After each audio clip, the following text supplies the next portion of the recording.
Alright guys, today I'm bringing you a knife that I am so excited for getting. Thank you for, I'm not going to release his name, but guy in Edmonton threw this knife up on eBay. Within the first hour of seeing it, I was bidding on it, and I got it for exactly what I wanted to pay for it. A little expensive, but ultimately I've been searching for this knife since its inception 5 years ago at Blade Show. Basically, this knife has been around. It was discontinued very quickly. The Spyderco site has pictures of it in its original with brown scales. Essentially, this is my favorite knife of all time. I have never wanted a knife so bad, and I've never, I guess, really searched for a knife so hard. Now that being said, guys, I've got the box right in front of you here. I don't have the knife in yet, but I will explain a little bit more. This one was created quite a ways back. It was a unique design, unique to the maker actually. Howard Veal, if I'm pronouncing his name right, he came out with this knife working with Spyderco, and it follows his designs quite closely, but it's also got a lot of Spyderco flavor. I mean, this knife is something special to me. I'm never going to use it.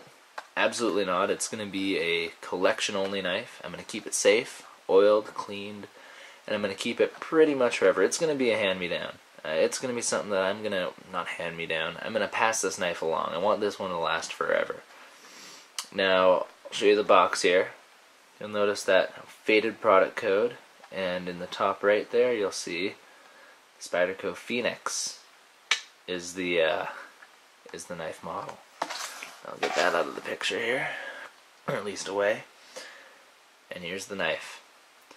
I mentioned it was in brown on Spyderco's website. I've got it in the white micarta scales. That is the knife that I've always wanted.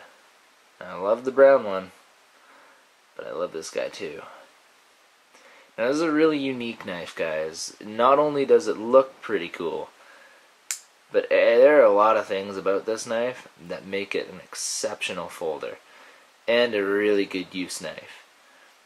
Let's start with the overall length. It's 7.25 inches. It's about the same size as a Sage or a Delica, a little bit shorter than the Endura.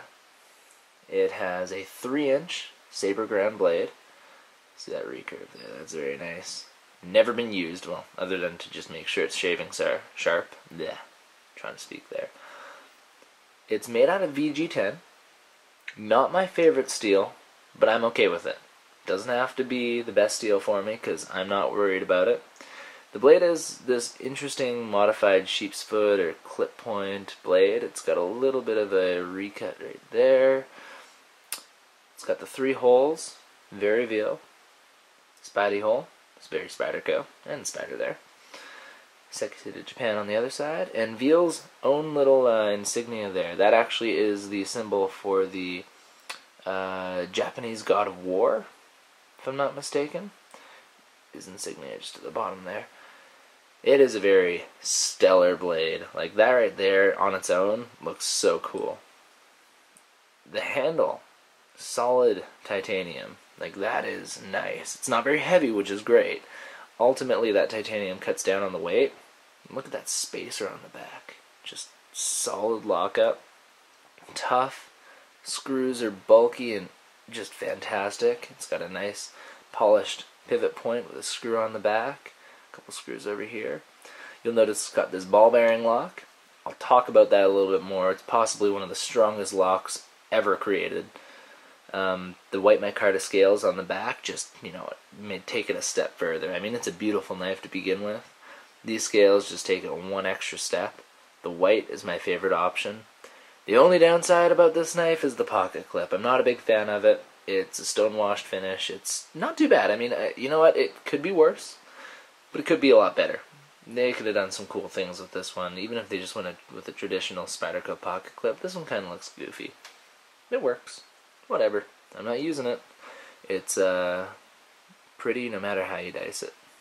Now, The knife itself, the blade is, I mentioned it was 3 inches long. The cutting edge is 2.375 inches, and it's 0.125 inches thick, like most of Spyderco's blades. Tough enough. It works. There is no jimping. Not necessary. I think it would take away a lot from this knife. It has to be sleek. And one of the biggest and best reasons to pick up one of these guys is the feel. If you were to put this guy in your hand, I've never held a knife that feels better and more solid than this design. It fits my hand perfectly. It probably fits a lot of people's hands just right. Even if you want to carry it like so, there's enough real estate to get everything around there. And I've got pretty big hands, guys, being a guitarist and everything. I've been stretching since I was 10 years old. Now, this knife feels good. That is a solid lockup. If I'm using it for any task at all, that's not going anywhere. Plain and simple. This is such an effective design with nice little attention to details, such as making these a little bit smoother, sanding them down like that, and over there, and then down here. It's not just a straight design. It's perfect. Now, the scales, again, white micarta. There's a brown micarta that they used on the original ones. Not a big fan of it. I didn't like the color, but I loved the look of the knife anyways. It's tip-up, right-side pocket carry only, which is my preferred carry method. So if I ever wanted to use this guy, it's perfect for me. It's set up the way I would carry a knife anyways. Sorry about that. Now, outside of that, I wanted to mention the knife is 4.1 ounces, and that's because of that the titanium that it's made out of, the steel. Not a lot of weight-relieving materials, but that's okay. I don't care. It's a beauty. And it's actually not that heavy. I mean, knives this size usually range 4 to 5, even 6 ounces sometimes, depending on what kind of knife it is or what you're going to be using it for. I'm going to talk a little bit about this ball bearing lock. It's actually an incredibly simple design.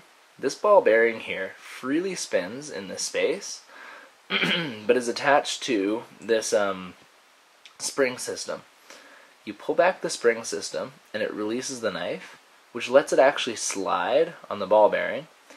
It's self-adjusting because the ball bearing moves, so that ball bearing is going to take a really, really long time to wear down. As you close the knife, basically the